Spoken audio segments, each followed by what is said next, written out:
All right. Let's go live. And we're live. Okay, let me just open this up over here. And the screen share. Oops.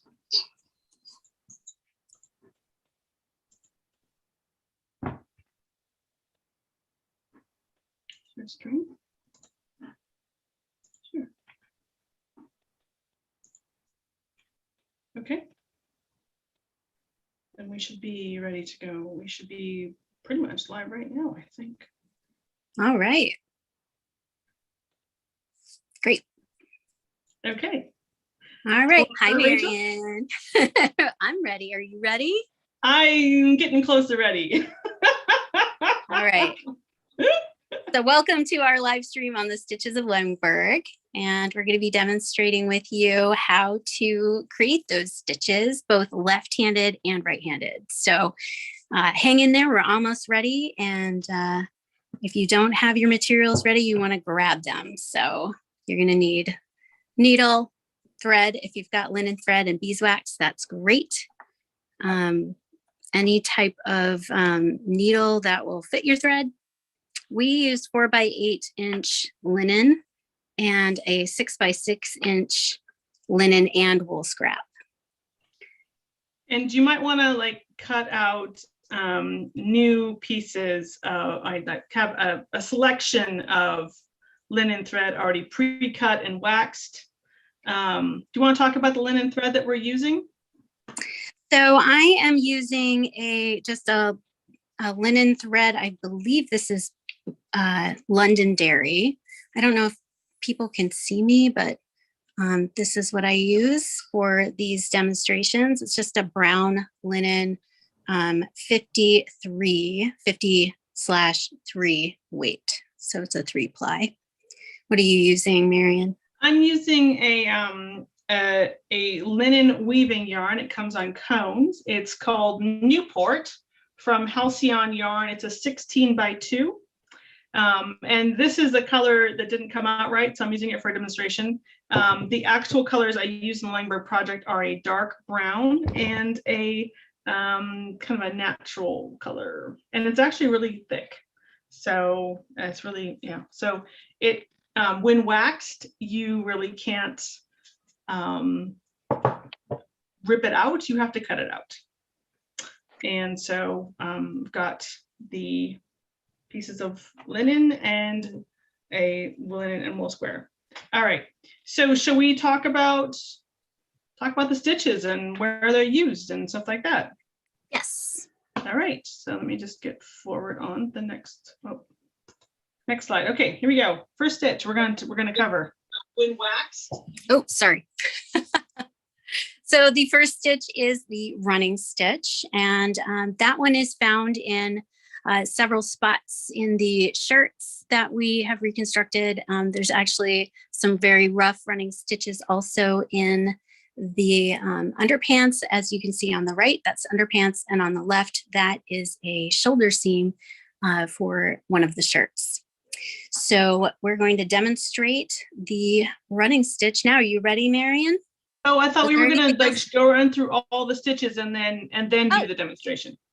Yes, thank you. I apologize. It's yes, okay. So that's our running stitch. Very basic stitch. One of the first stitches you'll learn as someone who's learning how to hand sew.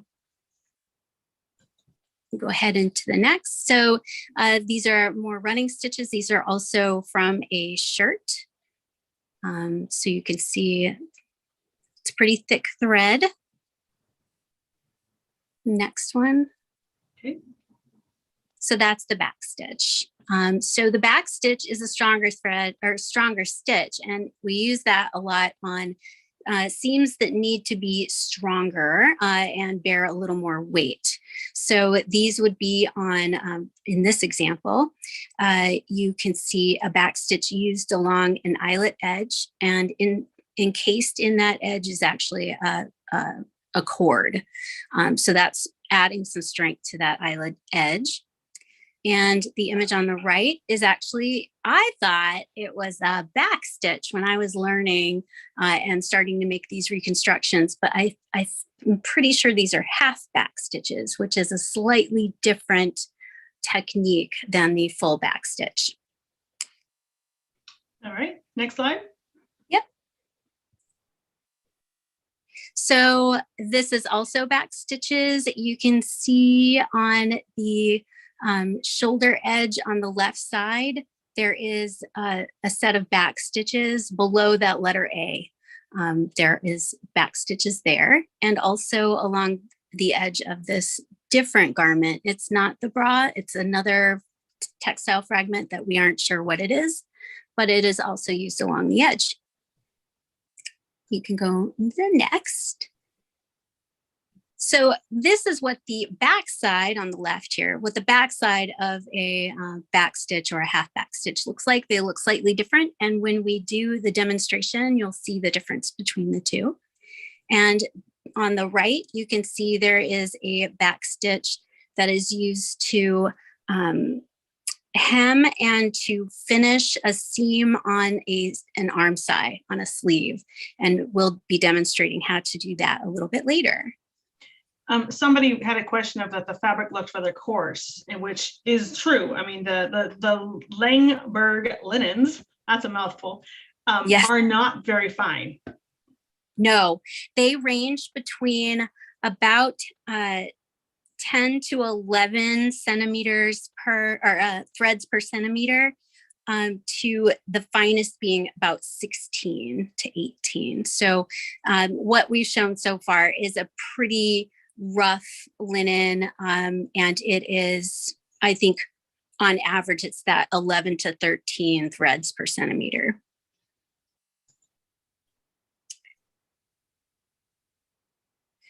So is this still the back stitches? I think what you're looking at here is I'm showing that there's actually a running stitch along the top of this curve, and a very interesting seam treatment that you probably know a little more about, Marion, but there is also a back stitch along that edge. This is sort of a curved bust for a gown.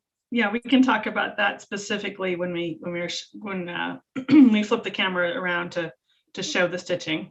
Yes. Yep.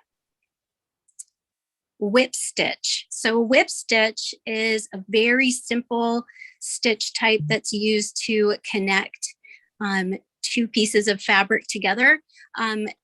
It's used pretty sparingly, actually, in the Lengberg finds on smaller items. So the image on the left is actually a piece of headwear. And so the two pieces of linen have been hemmed with a hem stitch, which we'll talk about in a minute, and then whip stitched together. In the center and the right hand images, you can see that that is a strap that's being held on with a whip stitch, and also the strap of the bra itself. So this is the bra, the skirted bra. The strap itself is also whip stitched closed. So you don't see it in a lot of seam treatments, although I do have a theory about the skirts and how those were attached. I think those might have also been whip stitched because of the way that the thread's hanging out on the bottom edge of the skirted bra. So you can, I think, go to the next one. So this is the strap to the skirted bra, and you can, if you look closely, you can see the whip stitches along that lower edge of that strap.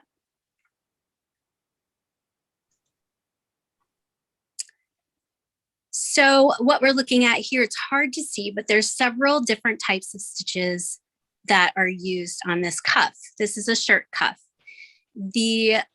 Probably the easiest one to see is a half back stitch. Might even sort of be I don't know if I would define that as a prick stitch. I think it's a half back stitch along the edge to reinforce it, actually along the cuff. And then along the outer edge, and it's really hard to see, and I can't remember if I have an image in this slideshow that shows up close that there's also a whip stitch along the cuff edge to reinforce it. There it is. So I zoomed right in, and along that top edge, you can see a very subtle whip stitch. They did not want this cuff wearing out. And as we can see, 600 years later, it did not. Yeah, I think that's probably one of the funniest things about the whole, about the shirts, is that like they put so many layers of stitching, I mean, rows of stitching, various types, into these sleeve cups. Like, you know, I double dog dare you to rip this cup off the sleeve. I'm not fixing the sleeve again, and this is how we're going to make that not happen again. Right, So, exactly. I'm just checking out our chat. It doesn't look like any new questions. Looks like you answered. Yep. Okay, hem stitch. Okay. This is a good one. Hem stitch. So the hem stitch is obviously used to finish hems and to finish off seams. It's a seam finishing treatment. And it's done in a very special way, for the most part, in the Lengberg pieces. And we'll show you how that's done, because it looks different on each side. So this is the inside of a garment with the hem stitch. And I think I've got more. So it's hard to see here, but this is a shoulder yoke to a shirt. On the outside, along that curved edge, you can see diagonal stitches. And those are the hem stitches coming through to the front. And it shows up as a diagonal stitch. We're always taught to make our stitches not show on the outside. But for the Lengberg finds, I had to teach myself to make that happen. So that's an interesting little tidbit there. And this is the inside, and it's just flipped over. You might be able to see there that the hem stitches are vertical on the inside as opposed to diagonal. Do you want to talk about the stitch that secures the pleats? We can talk about it. I don't think we're going to demonstrate it today. No, it won't be, but no, this is just I think that's called a stem stitch, and it's used to, or a stay stitch. I think in my head I call it a stay stitch, and that is used to secure the pleats in place so that they don't sort of deform while they're being worn, or after it's been washed. It holds those pleats in place.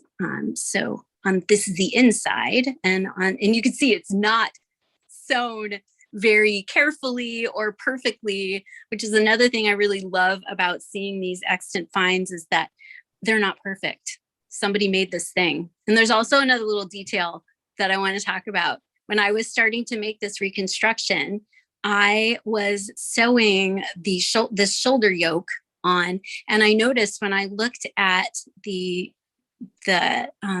extant piece, is one of the seams is inside out, and they didn't fix it.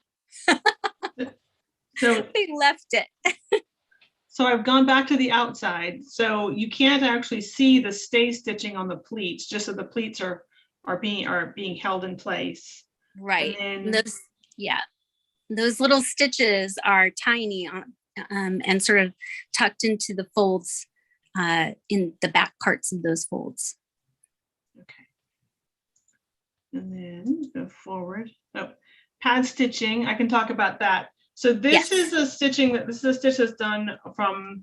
Let me pull it up. Basically, it's done from with the linen and wool together, and you stitch from the outside of the linen through, and you just pick up a tiny little bit of the wool, and then you bring it back out. It's kind of like basting the linen and wool together so they act as a team. And we'll talk a little bit about that. But as you can see, even 500 years later, like the linen threads where the linen does not come through to the outside of the wool. It just kind of comes about halfway through the wool fabric. And let's go to the next one. Okay, and then the last one is the wool gown edging, which is really neat. They hemmed the edge of the wool with a prick stitch on the outside. And then they took the linen, folded it down, and then just whipped stitch. I'm gonna try and get this the right, probably not gonna work right now because of the light. Basically, they just whipped the folded edge of the linen through the back of the prick stitches. So we will talk about that. I think we are ready to stop sharing the screen and get stitching, right? Yes. Okay.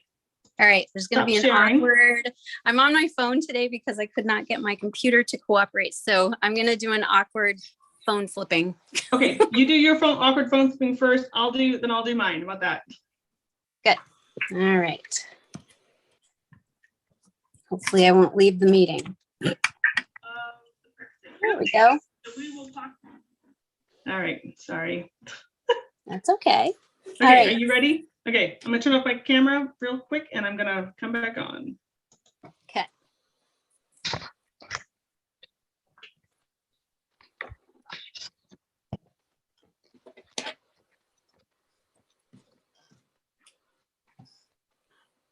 And if anyone watching has questions, feel free to put them in the chat. We're paying attention to it. So what we're doing right now is just, I'm prepping my thread. Yeah, so let's talk. So this is actually a ball of beeswax that Beatrix gave me. I'm going to try and get the camera. There we go. That's better, I think. So there was a find in Stams, Austria, which was like a whole collection of, try to get in the right spot. It was found in a barn, and what someone had done was just taken like a sheet or a lump of beeswax and balled it in, made it into a ball. And there are still, thread marks on the beeswax, 500 years later. This dated to the early 1600s. So, right. So we made our own lumps of beeswax, which had worked great. And so I'm just doing short pieces of thread, and I'm just pulling them through twice on one end, and then I flip it around to the middle and I pull through twice on the other end. So they're pretty stiff with wax. I like a nice wax thread. They're not likely going to, get tangled up if they're well waxed. And this piece is probably a little bit longer than what I wanted, but we'll just do it anyway. All right. So let's get this going. And also it's nice and well waxed. It threads, it goes through the needle quite easily. All right. So which one are we going to do first? We're going to do running stitch. So Marion is right-handed and I am left-handed. So I'm going to be working from left to right, and Marion will be working from right to left. Okay. Yep. So actually, I think my camera is flipped, and I wonder if I can flip it around. Oh, yeah. You're seeing reverse. So, video settings. Mirror my video. Is that off? There we go. Let's try that. There. Okay, so I'm now actually stitching from the right. Oh, there you go. Okay. All right, so I normally do knot my thread, but I'm not going to do that today. Right. And I've got two pieces of thread. I usually start my seams with a little bit of a back stitch. Oh, the question is, there still wax embedded in the threads and the fines? I think she has looked at them under a microscope, and or whatever her tool is. Yep. And, these things have been washed. So no, I don't think there's any wax left. Yeah. So you said, Marion, you were going to do a tiny little back stitch to start us off. So yes. To do a back stitch, instead of going forward with your thread, you're going to go back. So you want to start in from the edge a little bit. Yep. And then come back out a little bit away. Mm-hmm. Sorry, my hands are shaky. It's okay. This is not the camera setup we practiced with, because the camera setup didn't work today, so we're improvising. Okay, Yes. so Rachel's like super neat and tidy, and she likes to do like 2 or 3 stitches down and like a few stitches over and things like that. But for me, like running stitch is like a basting stitch. It's not something I use for structural seams. So I am not that picky about it. If I was going to do this at like, so I will use this stitch to hem my aprons, because those take a lot of wear and tear, and I don't want that stitch coming out. And I will typically do a much finer stitch than this, but about every needle full, then I'll go and I'll do a back stitch to start my next needle full. Oh, right. So that it doesn't get caught and pull. If that makes any sense. I am about almost a centimeter away from the edge. I tend Right. that's typically the seam allowance, at least on the Lengberg stuff. For the most part, it's 1/2 centimeter once it's been hemmed. So when I do my right, and what I found is that I kind of aim for like the middle of my thumbnail. It's hard to see on the camera, but I use like the middle of my thumb as a measure, which is why I have a little like black spot in the middle of my thumbnail, hard to see, but it's where I've poked myself under the nail with my needle more than once. Yeah, exactly. Oh, yeah. And you can't sew this linen with a dull needle. It has got to be sharp, and it will take the sharpness off it'll dull your needle over time dramatically, which I was kind of shocked by. Like, I've had needles bend, I've had eyes wear out, but I've never had a needle go dull like I have when stitching the linen for the Lengbergs. Yeah. I typically use a brass needle to sew my reconstructions, but it's not necessary. I just like to be fussy that way. And I'm always forgetting to do that little back stitch, Marion. Whoops. Okay. I'll remember this time. There. So you're done, aren't you? I am. You're so quick. So if you run out of thread, like you typically, when I get an amount of thread, if you're new to hand sewing, I will get the thread from the spool and stretch it across my chest to the opposite fingertip so that I'm getting a nice long length. I like that. I would say just do what's comfortable for you. Right. So that's my fairly sloppy running stitch, and I have enough to do some of a back stitch. So do we want to do a full back stitch to start with? Yep, that's what the next piece is. Good. Okay, so before we get started, I'm going to talk a little bit about back stitch. So we talked about how it's like really structurally strong, but I wanted to show you an example of back stitch on a piece of bias. So this is a piece of the wool, and although you cannot see the grain, this edge right here is on the bias. Okay, now watch what happens when I pull the seam. Oh. The thread acts as a spring, because as you're making the back stitch, it's just a series of loops, and so the seam stretches when it's pulled and then springs back. If you did running stitch on a piece of bias and you pulled that, it would not stretch. So if you're stitching things that are on the bias or that need to stretch.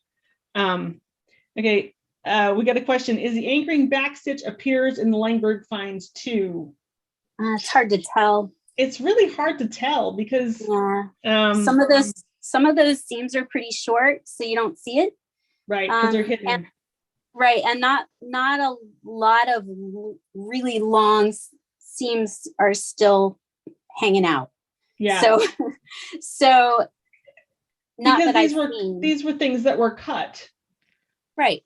And so oftentimes the end of the seam was cut off. Right, exactly. So we don't know.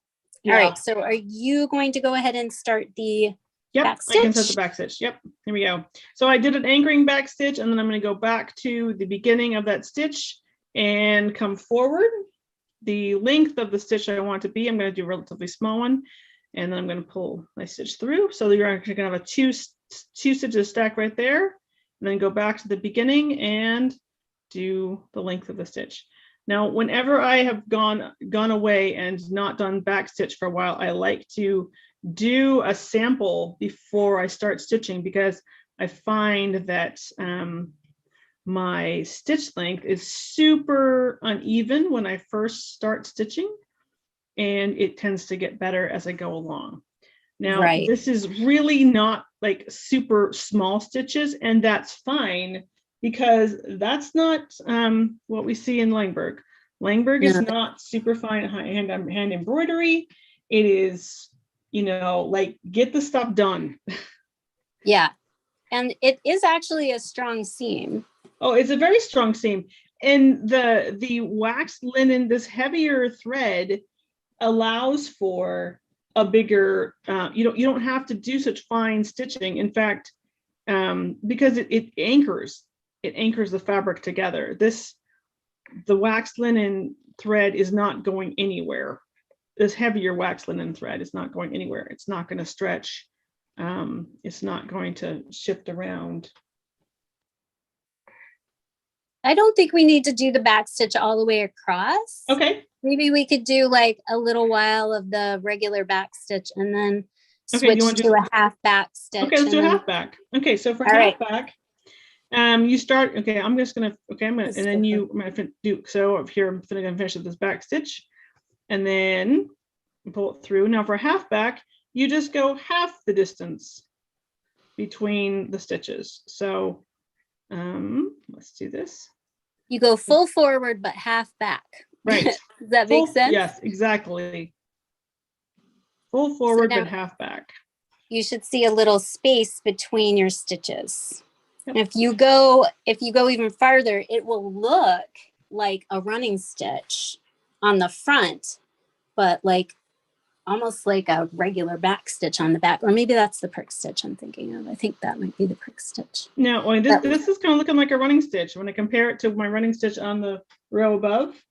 Yes, right? On the front. Yeah, but when exactly. you flip it over. And then you flip it over and you really can't tell the difference from where I had the full back stitch and the half back stitch. Oh, I'm really crooked today. Oh, well. Beatrix says we're allowed to use a thimble. Don't prick your fingers. There have been 2 thimbles found at Lengberg. Yes, I know, but I never do. I need to feel what I'm doing. Yeah, I would agree with that. And there are different schools of thought there. Use a thimble if you are used to it and want to, obviously. Well, and I've always heard that you're supposed to use a thimble on your pushing finger, not on the finger that's holding the fabric. So I don't know if there are different schools of thoughts on thimble usages or not. That's a good question. Okay, so now I'm gonna switch to prick stitch. Okay. So prick stitch, so with half back, it's like full forward, half back. With prick stitch, it's like full forward and just like a tiny little bit. You just want a tiny little dot of thread on the top of the fabric.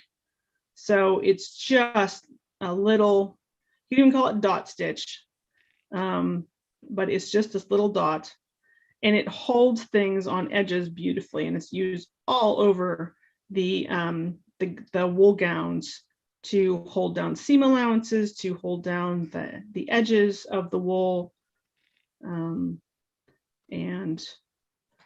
it really goes fast when you get going on it. So those are so it's all kind of like variations of, here's a full back, here's a half back, and here's a prick. It's the same stitch, just spaced differently on the front. And when you flip it over, it looks pretty similar. So here's the full, here's the half, and here's the prick. It almost looks like a back stitch on the back. Right. Like a regular it's all back variations stitch. of a back stitch. Yeah. Oh, Beatrix is on. Hi, Yep. Beatrix. Cool. The thimble is supposed to guide the needle and prevent it from sinking into your pushing finger. All right, well, that's not where I get pricked with the needle. No, like but yes. this Okay. finger, when I'm in full reconstruction mode, this finger has wicked, you can almost see them now. They have wicked calluses, and so does my thumb. They crack wicked. So it's this hand that gets the beating, and not necessarily my left hand. A little bit on this finger, but that's it. Okay, are we gonna do, oh, you're not done yet. Okay. Oh, I can be done, and I need to get new thread. So Okay. that's the prick stitch. So we probably want to go ahead and do the hem stitch next. Yes. So let me get my thread ready, and while I'm doing that, I will show you a finished sample of what we're talking about. So this while is the you hem do stitch. that, I'm going to fold down. How many do we fold down? One edge or two edges? Well, we got to fold down one edge for sure. So what we're going to be doing is showing the whip stitch, and so both edges have to be hemmed, but you don't have to do the whole length of the sample. You could just do like half of it if you want to. Okay. Does that make sense? Well, and I'll you show you what. Do like one side, like this side. We'll hem one side, then we'll fold it in half and do the whip stitch. Yeah, that's actually a really great idea. I like it. All right. And I'm just using a bone folder to press the edge of the linen. I don't have a bone folder, and I again forgot my my little linen slick, which is a glass glob. I did not bring it. So linen is great because you can actually just crease it by hand. Yes. So I am just creasing up the bottom edge of my little sampler here, about 0.5 centimeter. And then I'll flip it up again. You want that raw edge to go away.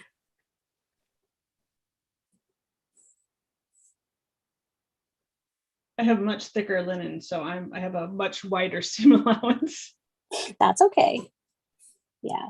So that's a good point. Depending on the weight of your linen, I've seen seam like little like hems, tiny, like 1/8 of an inch, because that linen is so fine.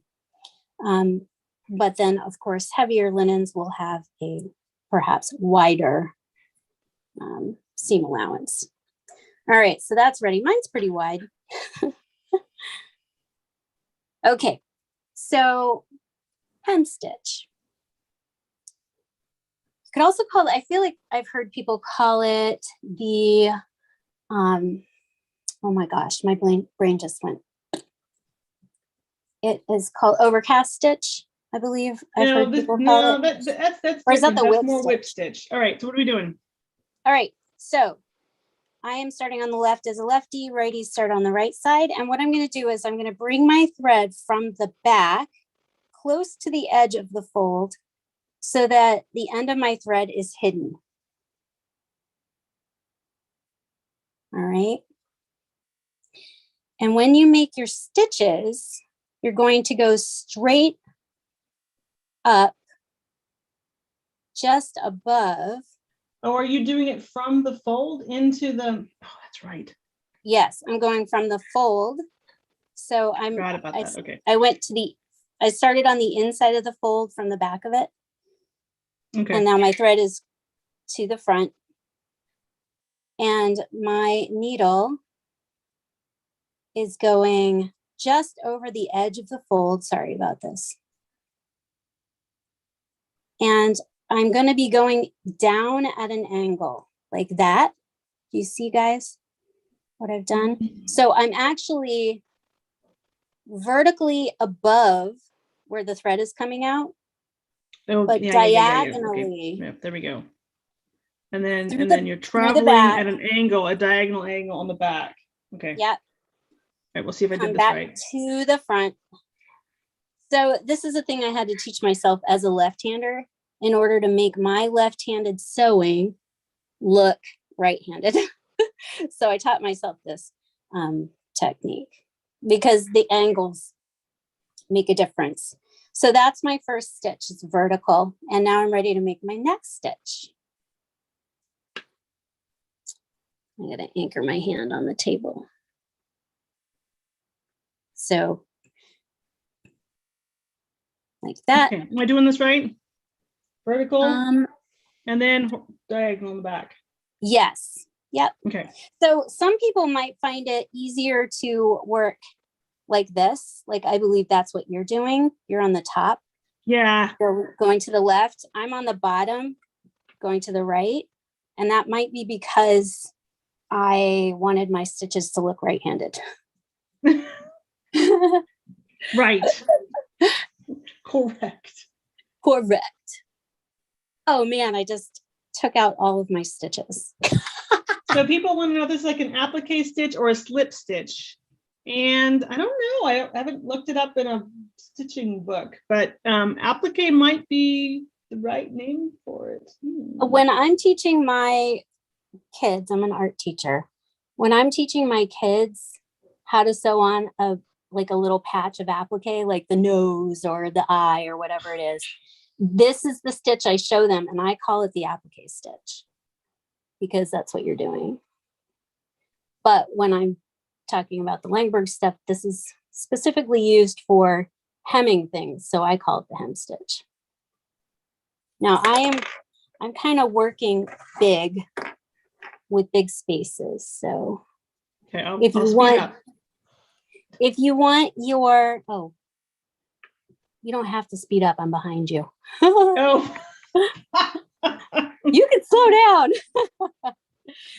If you want your stitches closer together and closer to the edge, it'll be a very fine stitch. But you can see that because I'm working so large, my stitches are big and showing pretty prominently because I'm using brown thread. The Lengberg stuff is obviously done with matching linen thread, and so it's less obvious and crazy. Did we show those stitches? Yes, we did. Yeah, we did. We showed them. Yes, that's right. They were on the shirts. They're also.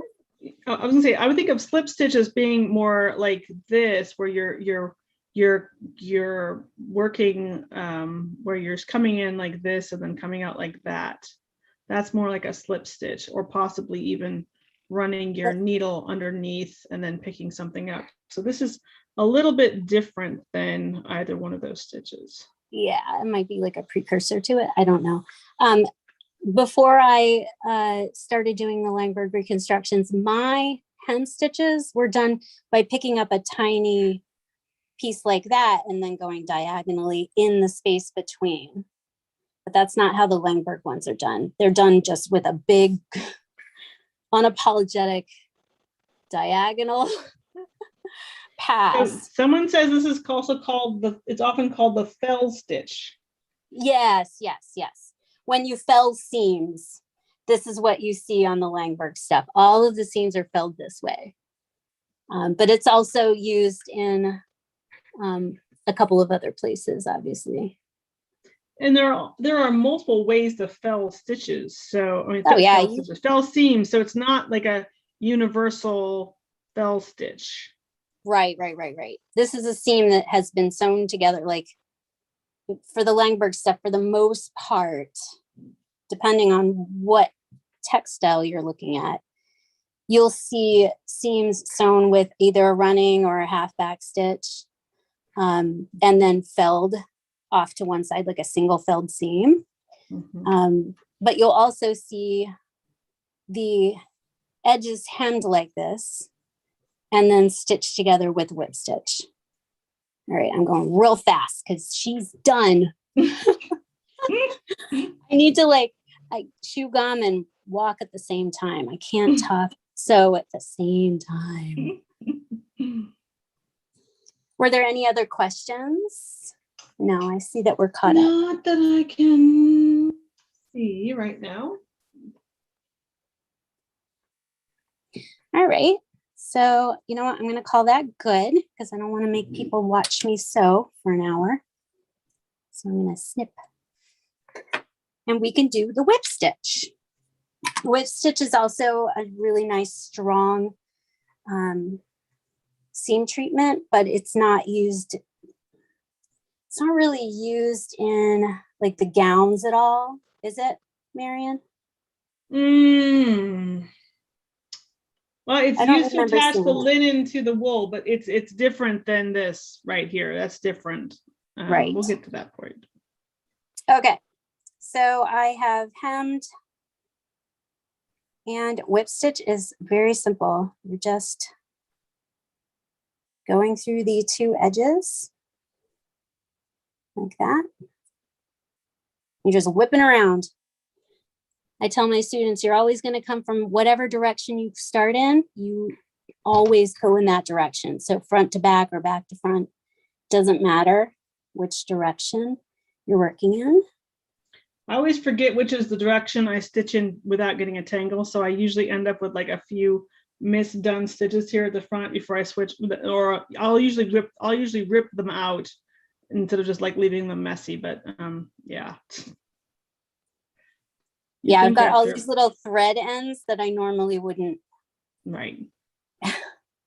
have. And of course, there we go. So that's the whip stitch.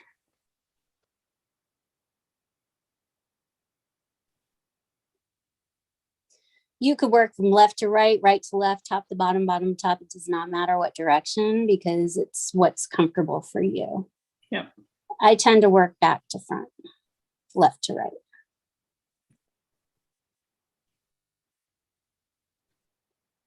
I have multiple working positions depending on like the size of the piece, and also a lot of it depends on like I don't know how tired my hands are or if my shoulder's bothering me. So I will switch stitching directions just to mix things up if I'm doing a bunch of whip stitch.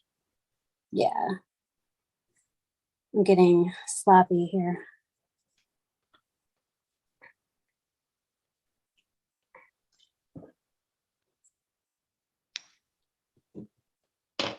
And when you open it up, you get this really nice, super lovely, very strong seam. Oh my goodness. I promise I sew. I know how to sew. You wouldn't think so watching me today. Yes. So when you open it out, you've got. Now I didn't pull these super tight. And of course, this is a different thread. So. Okay, so the whip stitch is used on the gowns, and I should show it to you. Okay. So oftentimes what I'll do when I'm working on a technique on a piece I don't know, I will do a little sampler. And so I can test to see if my technique matches with the pictures on the gowns. So this is a sampler I did for the insertion. So on the women's gowns, there's you've got the curved piece on the front that insets into the shoulder yoke piece. And although it's hard to see in the pictures, there is actually a piece of linen tape which has been inserted into that seam. So it stabilizes it and holds it in place. So these are, this is a sample I did of the technique of how to insert that tape in. So for starters, I hemmed the edge of the linen with a half back stitch. And so once that was hemmed, then I whipped the linen tape to one side. And then I whipped the linen, the strip of linen tape on the other side. So there's the whip stitch here, and then the half back right there. So the whip stitch is used on the gowns, just not quite in the same way as on the linen garments. And somebody wants to know if the diagonal stitches of the felling stitch are visible on the outside of the garment, and yes, they are. Mhm. Yep. Okay, are we ready to move on to the wool? Yes. Okay, so you will want to take your piece of wool and we are going to fold down about 1 centimeter or 0.5 centimeter on the back side. And take your piece, take your needle from the back side, bring it to the front. And we're going to make a Are we doing prick stitch? Yes, we're going to do prick stitch. Okay. So do a stitch right there and then come back around and do another one.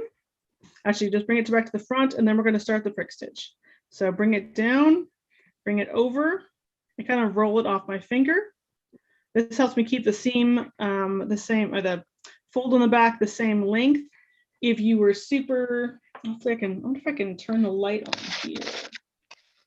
There we go. Maybe I can get some better light here and you can see better. Maybe I should have picked the other. Okay. Let's switch this around. Maybe this will be better. Okay. All right, I've got maximum light here. Okay. So this wool is actually pretty thick, much thicker than what Rachel's using. And it does not want to let the thread pull through, but we're going to do it anyway. All right, so just do a tiny little dot, a space, and pull it through.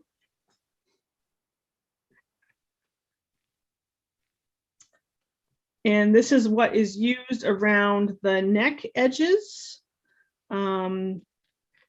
Basically, any edge of the wool gown that is still existing uses this as a finish. They folded it over and prick stitched it. And then they attached the lining. So the lining was a separate piece and was not sewn with a back stitch to the wool.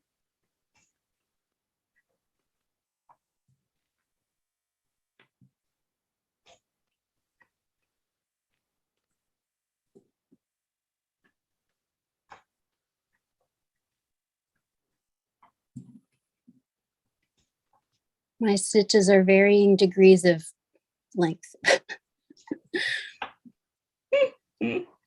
Oh, well. I'm trying to make my prick stitches tiny. Actually, you know, they really are not that tiny, even in, I mean, you know, it's hard to make them tiny because the wool is so thick. So even if you know, you can, there's only so, it's like by the time you stick your needle through and then pull it back up, you've got to, it's not going to be that tiny. Yeah, mine just look like really short running stitches.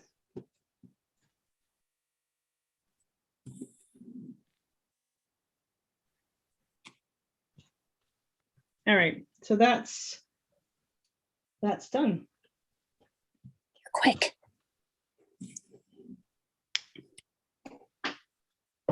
Okay, so let's prep the linen. Okay. All we're going to do for the linen is we're going, well, first we have to like thread a new needle because super short thread so I can stitch on camera. And then for this, let's flip the wool over. So for this, we're going to fold the linen down like this. The actual seam allowances of the linen are on the Lengberg finds are about 1 centimeter. That's kind of the standard. So, which happens to be about the middle of my thumb. So we're gonna just do that. And then I like to do a little back stitch right here at the edge so that the things don't pull out. Ordinarily, I'd hide that inside a seam. Okay, and hopefully I can get this, maybe I can get this closer to things. All right, so here's what you do.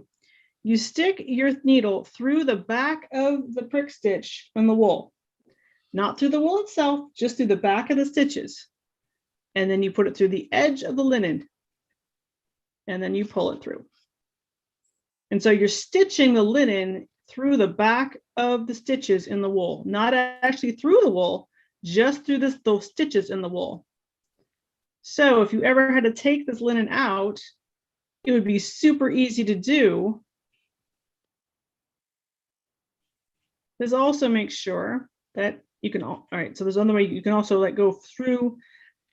Technically, I guess you could go through the linen and then through the back of the stitch and the wool, but I find it really hard to get to not catch the wool when you do that. Whereas when I go through the back of the stitch and the wool and then to the linen, it's a lot I easier. see what you're saying.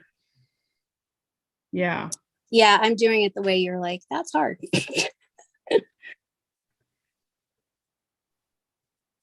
So I'm kind of doing that in one fell swoop. I'm going through the back of the stitch. Yep.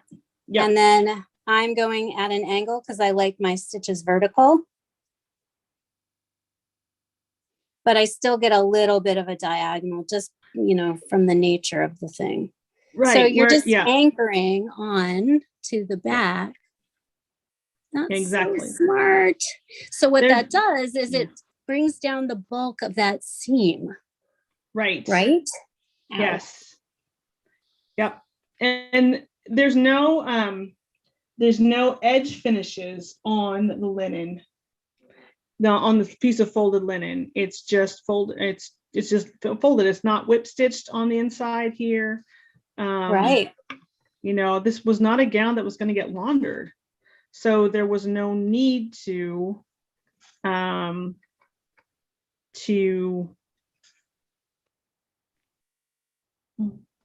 okay. No, the hemming stitches on the wool only go through.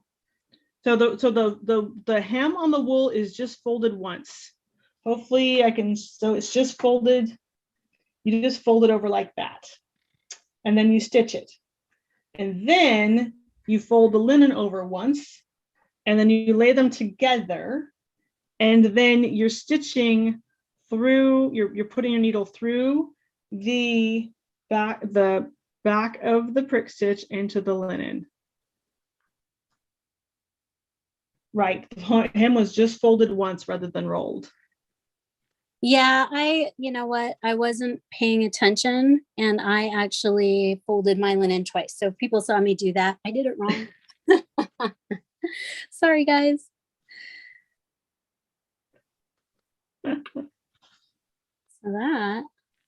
So this actually goes really fast because you're not fighting with the linen and the wool together, which can be a real pain sometimes. It's really saving a lot of hand strength as well. It's not, you're not putting so much effort into going through all the layers and making this big bulky seam. Right. So there. Okay. So the next, and hopefully your wool isn't itchy and it isn't up against your skin and things like that.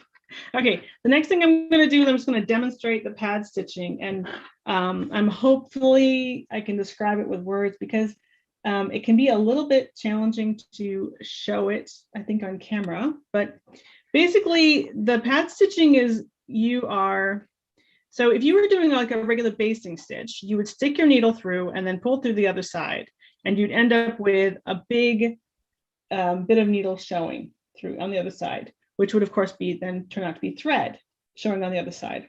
But instead what you're doing is you're essentially just sort of sticking the point of the needle through and pulling it back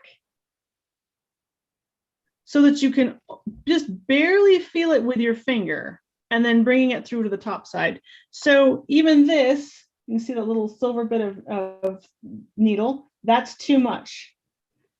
So you're kind of like, it's really one of those things you have to feel. The ideal thing is when you stitch it, there's just like this little, yes, the linen layers were also sewn with linen. The wool layers were also sewn with linen thread.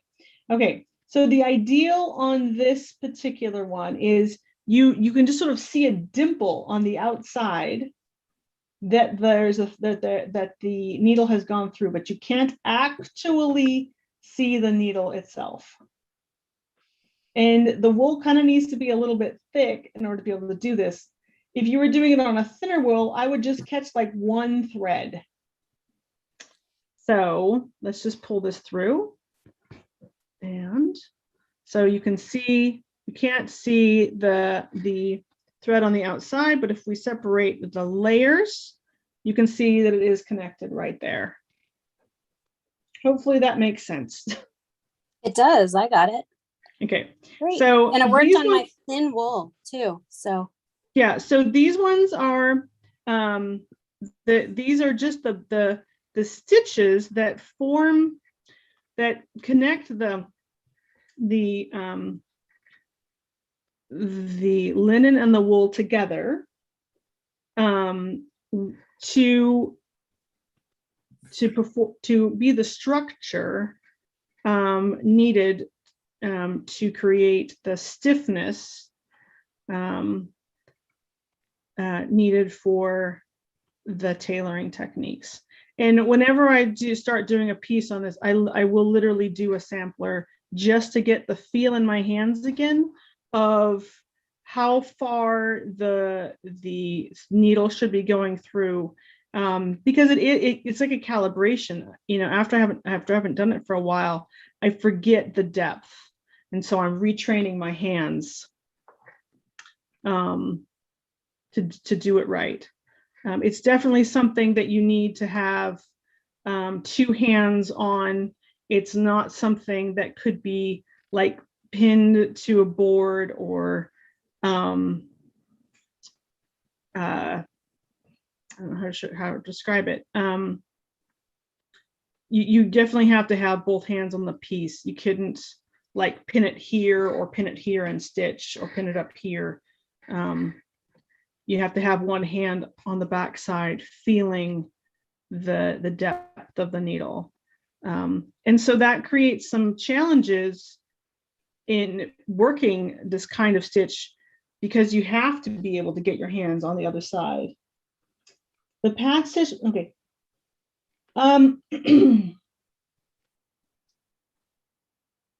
So the pad stitch is done in specific areas to specifically around the top of the bust and in the back, and primarily, at least in the front, it's done as a way to help stabilize the grain of the wool, because it's on the bias at that point and the linen is more stabilized. And in the back, it's joining the linen and the wool together so that they are stiffer and don't shift around. yeah, you want that so there's that fan piece on the Right. back, like that pleated fanned area, and you're wanting the space below it to have some nice structure to it so that Right. the fan doesn't extend. So here's my pad stitching from the front. You can just sort of like see there's some little like dimples, and only one that I did a little bit too deep on the front, on the outside. It's kind of, Yeah. if I had done this in, say, the dark brown, you wouldn't even see that. And the accent piece uses that brown. So right, the accent piece uses that brown and that super dark blue wool. But because I did it in an orange, I did it in an orange thread that shows up really brightly against the blue, you can see it. So this needs a good pressing in order to get this nice and smooth. But that's the pad stitching on the Lengberg, so I think that's our last stitch. Yep, for today. Yep. Whew. Sorry guys, awkward switching. All right. So that was fun. Thank you everybody for joining.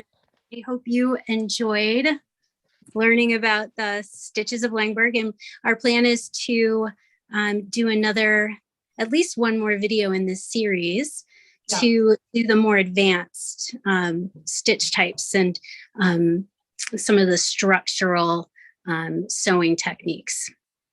Right. Yeah. Oops. Sorry. Okay.